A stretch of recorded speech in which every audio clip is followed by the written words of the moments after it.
Saka panenge amati akashata shata aya. Saka donje rowanika muno muZimbabwe inodiwa navanhu. Rowanika and also the last time. It's not necessarily because they might think it's a one of that we're also going to get lower grades after China. It just means my losses actually take up during China, but you will still get a lot of maroon never coming up in the final product. Because this has to do with how farmers they've looked after the crop at harvesting and the egg harvesting. So it's a post-harvest issue. But the agronomy side, the seed and everything else is affected here. It's not similar to this. Because there's issue by land and so on. That becomes the target. What's the distribution of this grade? mainly responding to this. What are the percentages? I think here we are less than 2%, and here I think we are around 50%, and here around 47%. We are not getting this one this year. Ndinonzi Mariam Mukasa, ndinorima ndiri paMount Darwin paLavin village. Tinorima donje. Tiri kuitirawo zvakanaka nechirongwa chababa vedu baba Mnangagwa chemapresidential inputs avari kutipa.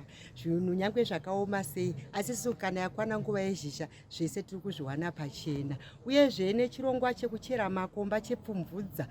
Vazhinji vedu hatisisina mombe. Apo donje rinenge rida kutangidzirwa kudyarwa. Saka nguva ine ichirimo pari zvino takatochera makomba tangomira mvura chete kuti inaye ikangonaya takutopinda munda tichitodyara. Inini donje pandakaritanga kurima ndakatanga ndichine vabereki vangu. Mari yedonje ndiyo yakandiendesa kuchikoro. Ndichizokurawo ndangoramba ndichingorima donje ndaroorwa vana vanguwo ndakangovaendesa kuchikoro nedonje. 2017 ndine mwana wangu mukomana akatopedza paTeachers College nemari yedonje. Tinorima ma1 hectare nekuda kwekushayiwa kwemombe. Tinorima ma1 hectare ndovatokwanisa kumaneja.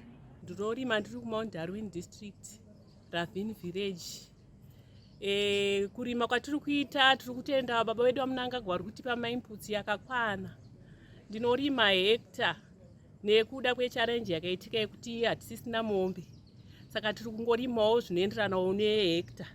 Saka kurima kwandakaita ndakaona 6 bales. Pa6 bales ndakaona ndakazoona ndichiita zvekuchera makomba. Saka ndikaona zvichiva nevandudzo mukurarama. Nekuti pari zvino handichaita stress yekuti ndashaya chekudyara.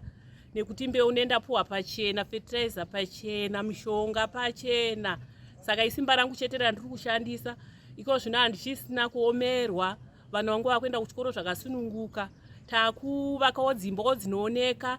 Takutengawo masatellite dish tichiisawo mudzimba tichitoonawo ZTV nekuburikidza nekurima donje.